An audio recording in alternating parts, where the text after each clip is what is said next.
Speak about aspects of duality in two categories. Sorry about that, and thanks very much for the opportunity to talk.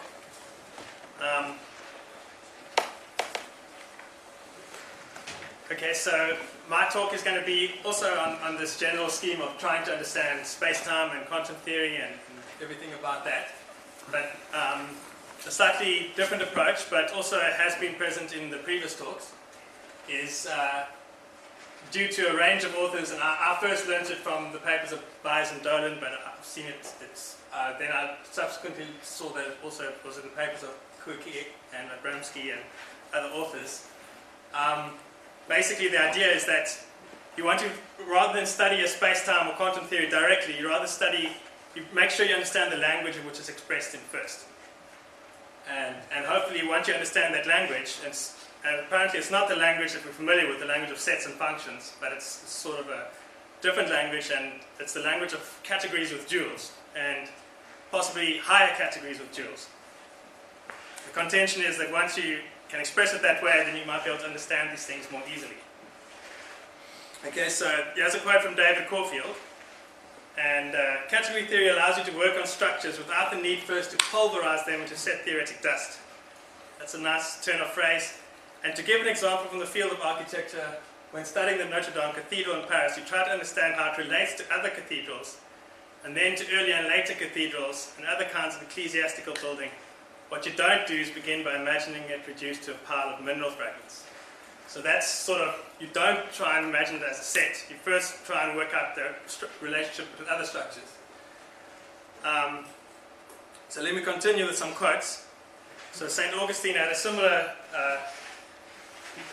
idea. He said, when in Rome, do as the Romans do. If you want to understand space-time, you must feel like a space-time, you must become a space-time. Okay. So I come from South Africa, and there's this proverb in South Africa called, it goes, Ubuntu, Ubuntu, Ngabantu.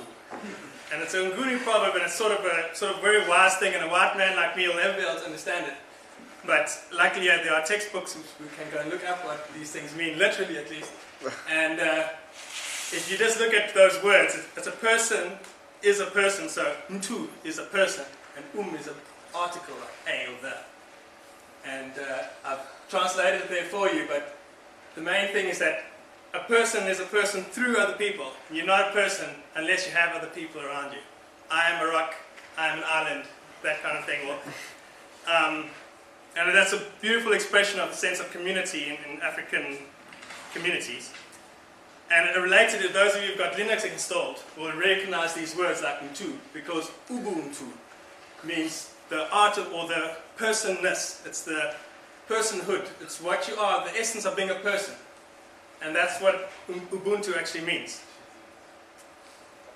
And there's another one even, which is on, if any of you have watched The Gods Must Be Crazy with those Bushmen, they also have an even more profound saying, which no one can understand, but it goes, clear.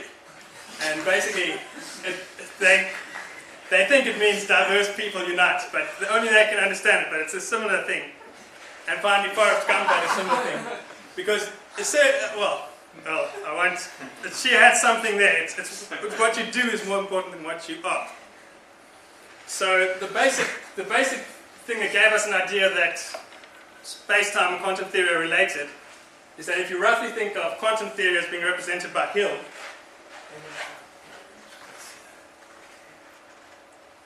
so quantum theory is sort of Hill, and space-time roughly we talk about n-carb. When mathematicians talk about n-carb, they mean cobordism, so processes which take one space and become another space.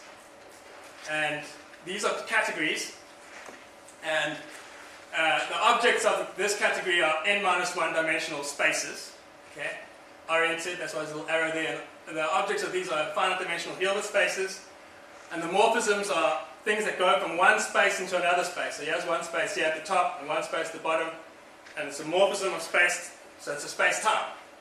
And the other ones are linear maps, and things are starting to look, well, things looks like we've got the same things on the left and right side, and continue. Here we've got a monoidal thing, means we can take two things and get a new thing, just take disjoint union. And if you've got two Hilbert spaces, you can take the tensor product. And the tensor product is slightly profound. It's not the direct sum, it's the tensor product. We'll see more about that later, but here's the crucial thing. This is where it differs from set, is that you've got a way to reverse a space. You can take the opposite orientation. This is sort of CPT duality in physics. And in Hilbert, you can take the conjugate Hilbert space, with scalar multiplication acts conjugately. You can't do that with sets. And the same thing, you have duals for morphisms. You can turn a space-time upside down. Time reversion. Okay? And that's called M bar. And the same thing, here's this profound thing about Hilbert spaces, you have an adjoint map. And you can't have an adjoint, there is no adjoint map in sets. And so here's the thing which first made me believe that, wow, this is really cool, because this is the first time I could really understand what quantum entanglement was all about. Because in the picture, quantum entanglement says that the combined system is more than the sum of its parts. And just in one little picture there, it sort of summarizes it schematically what's going on. And you can only draw these pictures with literally with space and time. You can't understand it with functions. So these are the rough ideas which led people to believe in this principle that we should really look at this language more closely. Maybe it will explain to us more about space-time and quantum theory. So Baez and Dolan have this program, and they started this big series of papers, and the first paper was HDA 0, high dimensional algebra 0, and they were saying that a unitary n-dimensional TQFT, which means a topological quantum field theory, basically is just a simplified mathematical notion of what a quantum field theory is about, is a unitary representation of that cobordism category, so that thing on the left-hand side, on the thing on the right-hand side. And that makes sense because they're both the same kind of thing, so it makes sense to represent one on the other. Okay? But now I've sort of upped the ante and I've actually gone into n categories where previously those were just categories, but it's the same kind of idea. N categories, you've got objects and morphisms. Now you've got morphisms going between the morphisms and so on. But you don't have to worry what that means exactly, but all you have to know is what it means graphically, because that's the only thing that matters. If you can't express it graphically, then it's not simple enough to be a profound principle. Okay. Cobordism hypothesis. This is a really cool thing. So in that paper, they made this hypothesis, a remarkable hypothesis. It's saying that this n category of cobordisms, that thing that we had on the left-hand side, with just the little pictures of spaces and space-time, but now we've got to add ways to go from one space-time to another space-time and so on. But it's the free weak n category with duals. So by duals, meaning you can reverse the objects, you can reverse the morphisms in the way I was demonstrating. And saying that it's free is really, this is a remarkable link between topology, because this has basically got an incredible amount of topological and geometric information all summarized in there. And it's saying it's the free weak n category with duals. So if you can understand what an n category with duals is, you've immediately got a grip on a sizable part of space-time geometry and also on quantum theory. And that's the introduction to my talk. I just wanted to say that's where I'm coming from, is sort of, if we can understand duality, then we can understand space-time and quantum theory better, hopefully. So I'll skip the extra stuff. And so there's this nice diagram for working. So I'm going to walk now just with one small little aspect of this thing. I'm going to be talking about duality in two categories. And so there's this nice diagrammatic notation for working with two categories. If you don't know what two categories is, you just got objects, little dots, you've got morphisms, little process things, and you've got two morphisms which go between the morphisms. That's all you need to know. And the traditional notations, this globular notation, okay, traditionally they don't color them in, but I've colored them in for you, and there's a sort of even nicer way to write down some of these things. It works, it helps you to make calculations, and basically you take the Poincaré duals. So normally you would say, here's an object, and here's a morphism, here's another morphism, and here's a two morphism going between the morphisms. And now you draw it in string diagram notation. So this is the traditional notation, this is the string diagram notation. That object, which was a dot, becomes a planar region here. And that one becomes another planar region. And a line here becomes a line, but you represent it sort of like as a little line like that. And this thing here, which was sort of a planar region over here, now becomes a dot. So that little theta is sort of a dot. You just take the Poincaré duals, and working in this Poincaré dual picture, a lot of the identities and equations turn out to be a lot easier to manipulate. And so we used to write composition just by juxtaposition like that, and now we write it like that. So that's composition of one morphism. in a 2 category you can compose the 2 morphisms as well. You can compose them horizontally like this, and now that it looks like that. So you just arrange the blue and the purple and so on. It's exactly how you would think you would do it if you just take the Poincare duals. And the vertical composition, sort of, you can compose 2 morphisms vertically as well, and this is what it translates to into string diagrams.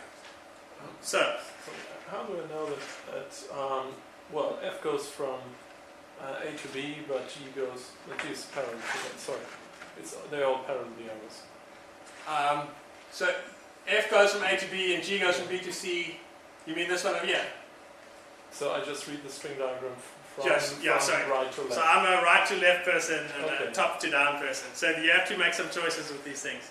So I'm one of those right to left, top down people. Okay. Or dying breed, I think. My supervisor prefers it the other way. Right, so that's just a notation for working with these things.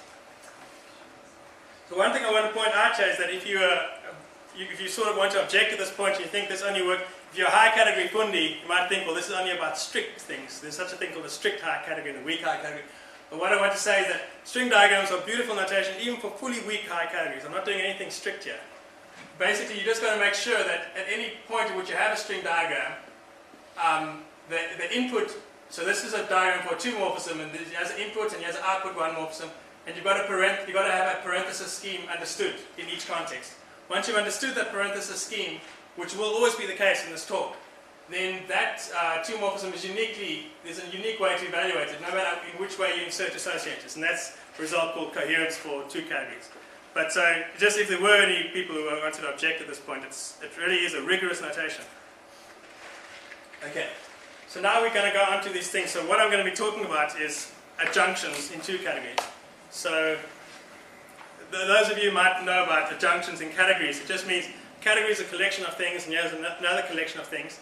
And so say this is England and this is France, and an adjunction between them means that if I go and visit my friend in France and I speak to him there, it should be the same as if he comes and visits me in England and I speak to him here. That's what it means to be an adjunction. And you can generalize this to any 2 category. Well, I mean, this is serious stuff. I mean, and I'm going to be talking about how you have to be a bit careful about how to do that, and this is what I'm going to be talking about. So we've got this 2 category, and we're going to be talking about ambidextrous adjunctions of a morphism. So you've got a morphism from A to B. Ambidextrous adjoint is a morphism which goes the other way, from B to A, from France to England, equipped with unit and co-unit 2 morphisms, which I'll explain just now, which express F star as a right adjoint of F, and also unit and co-unit 2 morphisms express F star as a left adjoint of F. So you've got things which say that it's a right adjoint and things which say it's a left adjoint. So you've got a lot of data here. You've got your thing going from B to A, so he has B and he has A, and you draw it with a little arrow going up. Traditionally, F star is drawn with the arrow going up, and F is drawn with the arrow going down.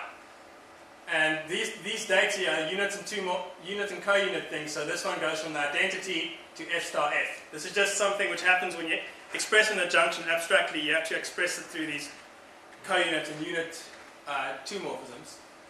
And so it goes from identity to F star F, and then the unit goes from F star to identity, and so on. But you got the point I want to stress that you've got the morphism going the other way, and then you've got a bunch of data that you have to pick. Okay. So together they form the objects of the ambijunction groupoid. Ambijunction means ambidextrous adjunction. So you get a groupoid, so the object of the groupoid is one of these guys. And a morphism from one of these guys, so from one adjoint of F to another adjoint of F, is a 2 morphism, going from this adjoint F star to another one, F star prime, such that this 2 morphism is compatible with these structure maps. So it means that if you do this little thing here, then you can pull the thingy over the thingy. So I'm not going to explain that diagram, but I just want you to, hopefully it's self-explanatory. The point is that the adjunctions, the choices of ambidextrous adjunctions for a given morphism form a groupoid. And it's called the ambijunction groupoid. Okay. So let's get some properties of this ambijunction groupoid. So we write like this for the set of isomorphism classes. So that's the isomorphism classes of adjoints. And now you have some properties of that, which will be a lot of higher category theorists or category theorists will recognize this. So if it's not empty, in other words, if there is at least one ambidextrous adjoint, then there's at most one arrow between any two objects in that groupoid. That's very important. There's no higher symmetry. And secondly, that if you, once you quotient out by those things, you take isomorphism classes, then that set, in other words, a set of isomorphism classes of ambidextrous adjoints of F is a torsor for a certain group. It's the group of automorphisms of that morphism F. So if you, let's explain that. So if you've got an automorphism from F to F, then it acts on an ambidextrous adjunction by twisting the right unit and co-unit maps. So here's an automorphism of F, and I act on an isomorphism class. I keep in the same F star, I keep the same unit and co-unit, but I twist the right ones by adding a little alpha there. So here's a map from F to F. There's automorphism going on there, and there's alpha inverse. So what I hope you gain from this little lemma is that there's very good control over that ambijunction groupoid. The isomorphism class is a torsor for the certain group, the gauge group, if you like. Seriously, you should think of it as a gauge group. Okay, so now defining my main thing I want to define in this lecture is the even constant of an even-handed structure on a 2 category. So the first thing we have to check is now, suppose you've got a 2 morphism going from one morphism to another one, F to G, and that you've made choices of ambidextrous adjoints. You've chosen one for F and you've chosen one for G. Then you can take the daggers of these things, right? It's like taking the dual of theta. It's going to be a morphism from G star to F star. 2 morphisms, sorry. But there's 2 ways to do it, because you've got right adjoints and left adjoints. You can either use the right adjoint maps, which would be this one here. So yeah, I've only used the right things of G and the right thing of F, and that's why it's got a right dagger. And yeah, it's got a left dagger because I've used the left adjoint thing of G and the left adjoint thing of F. There's 2 different ways I can take the adjoints. And one quick thing you can prove with string diagrams is that whether these things are equal or not only depends on the isomorphism classes of the adjoints you chose, not on the specific ones you chose. Okay, so that's an important fact. And they're not equal in general. I mean, because they transform differently under the gauge group. But now we can go on to our definition. So first we say that a 2 category has ambidextrous adjoints. Every morphism has at least an unspecified ambidextrous adjoint. You don't want to specify them. So now our main definition is that an even-handed structure on a 2 category with ambidextrous adjoints is a choice. So we don't choose an actual adjoint, we rather choose an isomorphism class of adjoint for every morphism, such that the isomorphism class of adjoint of the identity is just a trivial one. If you do the G composed with F star, then it's F star composed with G star. And those are actual equality symbols. I'm doing fully weak high categories here, but those are equality symbols because I'm dealing with isomorphism classes. And finally, the most important property is that the right dagger equals the left dagger. So that's the constraint which relates the right unit maps to the left co-unit maps. Okay. So an even-handed structure on a 2 category is a way where you've got a sort of concrete hold on the relationship between the right adjoints and the left adjoints.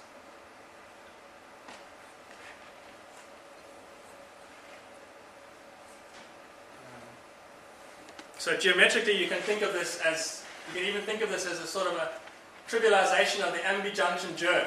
I just put that in because I like these impressive sounding words, but basically you think to every morphism you've got a sort of torsor here, because this is the collection of isomorphism class of adjoints, and Aut F1 is the gauge groups acting on that, and Aut F2 is the gauge group acting on that. And you want to take a section, you want to choose a specific one in there. And that's sort of similar. I'm just saying this because I want to demonstrate that this is not just abstract nonsense, this ties in with geometry. That it's similar to this. There's a notion of a spin structure on a manifold, and you can actually reformulate that as a trivialization of a certain germ. So it is sort of a geometric concept. So I've got a lot of things to say. So monoidal categories are 1 object 2 categories. So now we've got our definition, an even-handed structure on the 2 category. let's go and test it out in some basic cases. So the most basic case of a two category is a one object two category, commonly known as a monoidal category, where you've got a, because a one object two category means that you've got one object and you've got morphisms, and you can compose the morphisms. If we re-index that and consider the morphisms as objects, then that means you've got a way of tensor producting two objects. So you've got a monoidal category. And now we can go and apply this definition to a monoidal category and compare to related definitions. But I think I'm going to skip this, and if there are any questions, if anyone sees anything interesting, later. Fusion categories, pivotal structures, so on, but let me just go on to the next one. So, I'm just time up.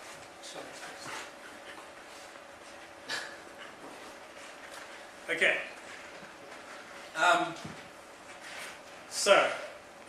Now we're going on to just good old, we're trying to do an even-handed structures on, so I told you abstractly what an even-handed structure on an abstract two category was.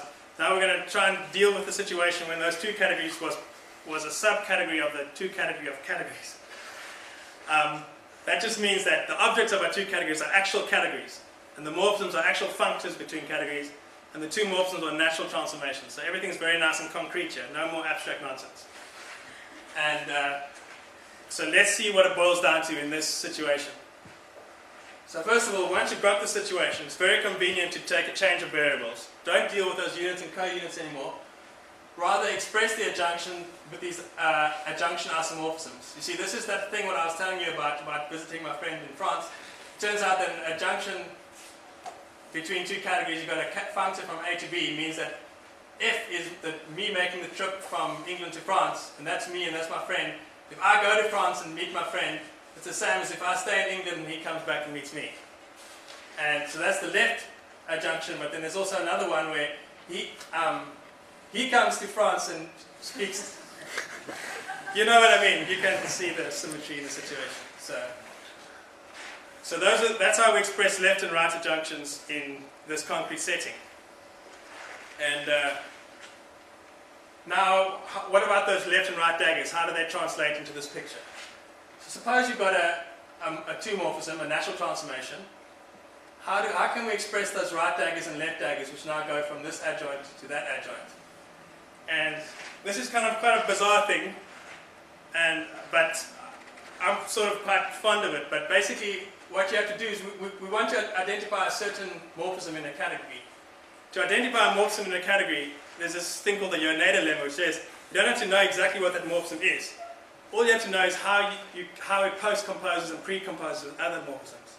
So it's exactly the statement of what you do is what you are.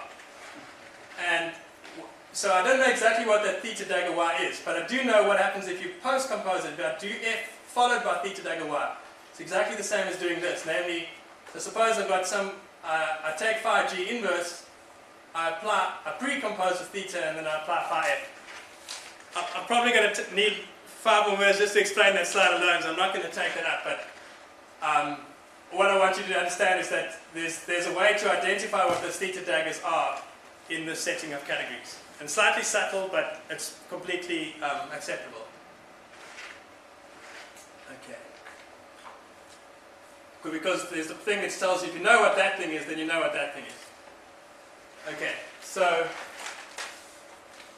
now what is the end result? It says that, right, in this setting, in the concrete setting of categories and functors, an even-handed structure means that you've got away from translating from a right adjoint. So this is, F star is an ambidextrous adjoint of F, and this is the set of all ways in which it can be expressed as an adjoint, a right adjoint of F. This is the set of all ways in which it can be expressed as the left adjoint of F. We've got a map from that set to that set. So in other words, a way of translating a right adjoint into a left adjoint. And that map must must transform correctly under isomorphisms and respect composition and so on. But the most important thing is that it satisfies this even-handed equation. Namely that it ensures that the theta right dagger equals the theta left dagger. And this post-inverse just means the morphism such that post-composition with that morphism equals this, and so on. Okay, so that's what an even-handed structure looks like in this concrete setting.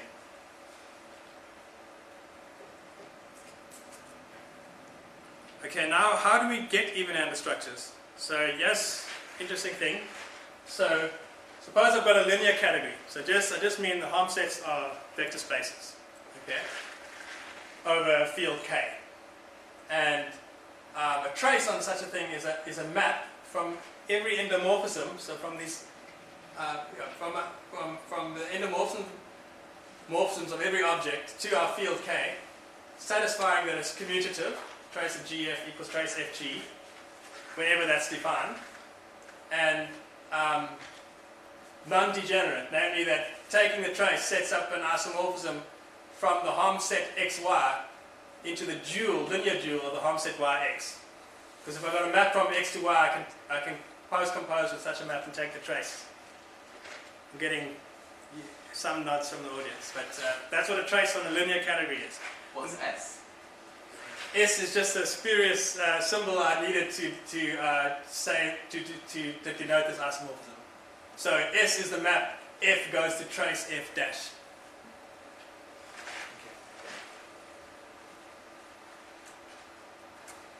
Okay, so just a remark here, if you want to think graphically, which is great, a trace on a category is the same thing. It's actually secretly not a category at all. Secretly, it's actually that category, which we thought was a category, is actually a monoidal functor from the category of planar cobordisms to the category of vector spaces. Namely, it takes x, y. So this thing, I'm not going to explain what this thing is. Hopefully these diagrams will. So it takes this little thing here. If you want to think of it as a little open string with boundaries labeled by x and y, it takes it to the homoset x, y. And a little open string x, y, z developing into xz goes into composition. And this is your trace map. And that's the inverse map coming from the trace, or you know what I mean. So there's a concrete sort of graphical way of understanding what a category with a trace is. The cool thing about categories with traces is that they allow us to turn right adjoints into left adjoints. Namely, suppose I've got a right adjoint, so I've got one of these phi's. Now I want to get a left adjoint, so I want to get a way to go from this homoset to that homoset. That's what a left adjoint does. If I'm in Paris and he comes to England and so on. Okay, so what I do is I start here, I do my little S map to go into the dual x, f star y dual. So there's like a symmetry in these homosets, you see. So I do my S map there, then I take the linear dual of my phi map, because phi went from here to here, so the dual is going to go from here to here. And then I take the S inverse now, going up again to get over here. You see? And so now, this composite now I'm going to write as phi capital T for phi transpose. And so it's this composite here. And that enabled me now to turn a right adjoint into a left adjoint. So that's the sort of category with a trace enables you to turn right adjoints into left adjoints. And then, like a nice result is that if each of your categories in this concrete 2 category that we're working with, and I'm calling this the 2 category of linear categories. So if each of these categories comes equipped with a trace, then whenever we've got a right adjoint, if we send it to a left adjoint by this rule, by sending phi to phi transpose like this. So that's a way of turning right adjoints into left adjoints. And what I explained on the previous slide is that that's what an even-handed structure is. And indeed, it satisfies the axioms. So this stuff here is what makes sure that the even-handed structure is satisfied. Okay, so now I've got a concrete grip on, we're trying to understand what even-handed structures are, because we're trying to understand duality, and we're trying to understand duality because we're trying to understand quantum theory. So it's a long, long thing, but this is where we sort of come out to. And now we know what they are in the context of linear categories. So now let's look at concrete examples. So the first example, I'm going to give you 2 examples. The first example is the 2 category of 2 Hilbert spaces. So John Baez sort of came up with this thing in 1995, I think. And the 2 Hilbert spaces, to the fundis, it's a categorification of a vector space. And to the ordinary people like me, it's just a very, very simple thing where you just got a bunch of simple objects and you can just add them. So, but in complicated language, it's an abelian category. So you've got, well, if you don't know what that is, don't worry. If you do, then you'll know what that is. As an abelian Hilbert-enriched category, it means that the homosets are finite dimensional Hilbert spaces. And the important thing is that it's equipped with antilinear maps, going from hom xy to hom yx. So you've got a way to reverse a morphism. You've got a morphism from x to y, you get a morphism from y to x. And that antilinear map must be compatible with composition, compatible with the linear products, and so on. And you can take these form a 2 category with linear functors as morphisms and natural transformations as 2 morphisms. Okay, so that's the 2 category of 2 Hilbert spaces. And a nice example to keep in mind is if you've got a group, a compact group, you take the category of unitary representation of the compact group. Okay, that's one of these guys because a homosex are Hilbert spaces, and it is a way to reverse the morphism. You take the adjoint of the morphism. You have to have a compact group to do that because you have to average over the group inside. Okay, and basically that's all the examples of 2 Hilbert spaces. And the important thing is that every 2 Hilbert space comes equipped with a canonical trace. Now, if I got an endomorphism of object, I can take the inner product of that endomorphism with the identity.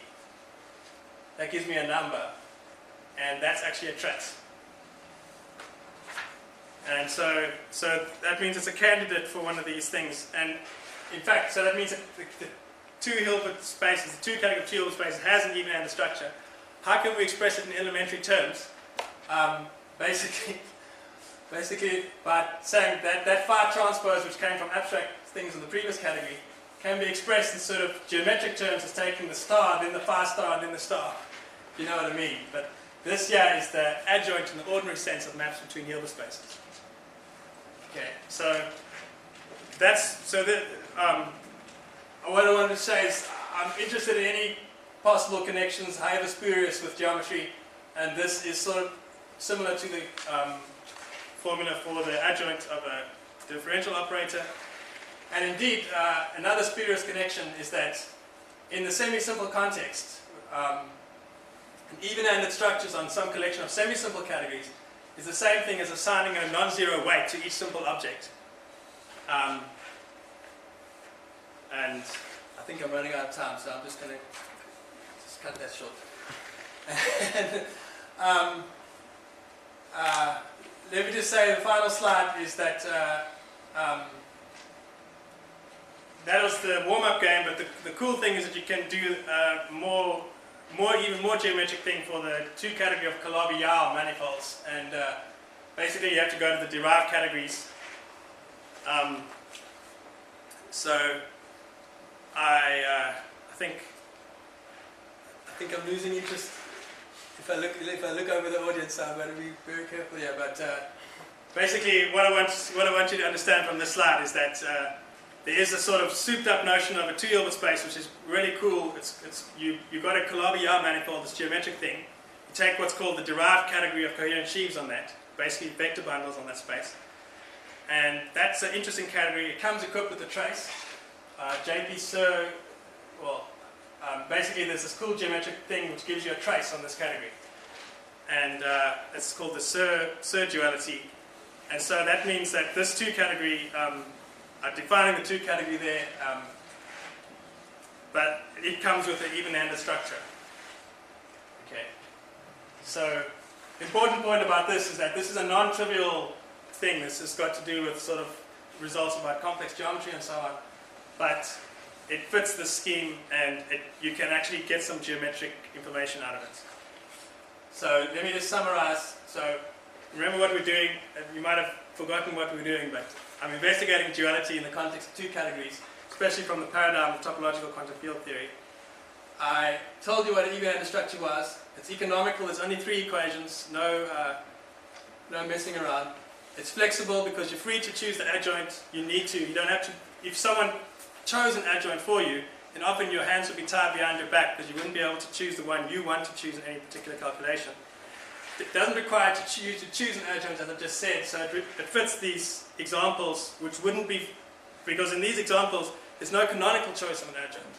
So the whole point of my formalism, or this formalism, is that you don't have to choose an adjoint. You only have to choose a way of turning an adjoint into a left adjoint. And it goes hand in hand with the powerful string diagram calculus, which I haven't used any of that, of course. And also it has geometric overtones, so the concept has a geometric overtones, and even the modular space of even-handed structures on a given 2 category. That's what I've been calculating in this last 2 slides. also has geometric overtones. And I personally needed this for a certain calculation, and that's why I developed this thing. But it came out of topological quantum field theory. But yeah. Okay. That's it.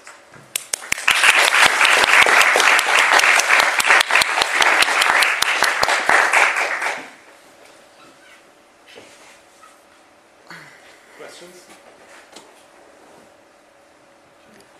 Are there any examples of sort of famous categories where you can't find these even-handed duals? You can only find sort of non-even-handed ones, or in all the examples of interest, can you always find these? For all these interesting categories with duals, can you always find even-handed?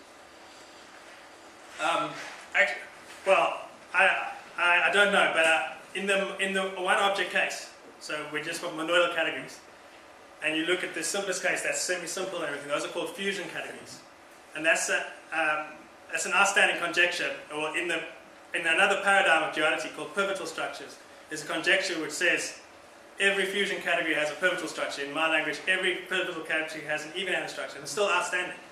So it's not clear that it can always be done. It's sort of like a cohomological obstruction, but they need to identify the crux. What about just over the complex numbers or something? Does that make Even it over easier? the complex numbers, it's not clear.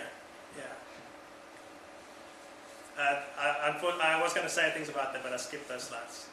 You still have 4 minutes, according to my timer, before you're... That's the question time. Okay, well, let me say 1 or 2 words about that. So,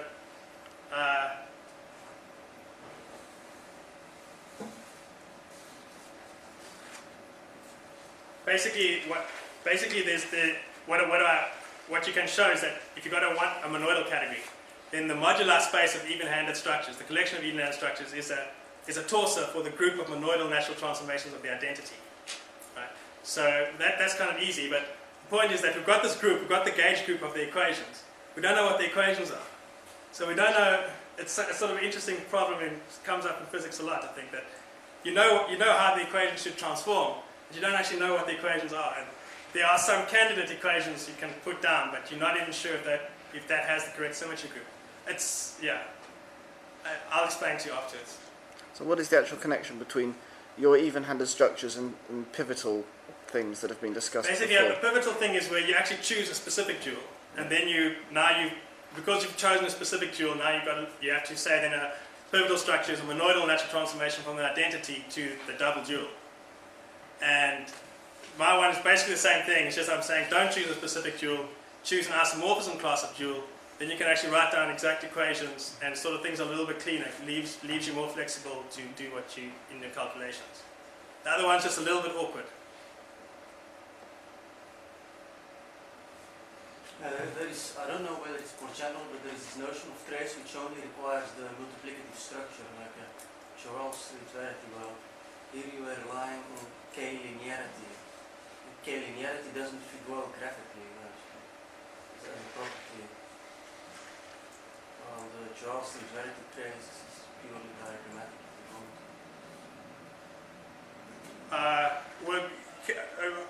Isn't that in a monoidal category though? Because I'm talking about a trace. I'm just in a category. The only thing is that it's got linear homosets. It's not a monoidal category. I'm just talking about a trace on a category. Is there any connections? Yes. If it's got a monoidal structure, then that will give you a trace.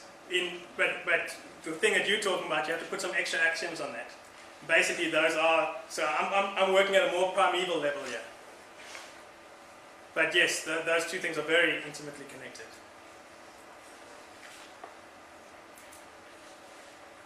Yeah. I'm sorry I didn't get to the monoidal categories, but just ran out of time.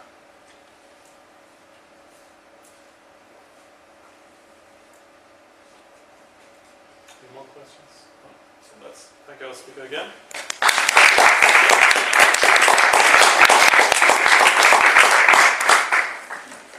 Before we enter the discussion, I just want to say those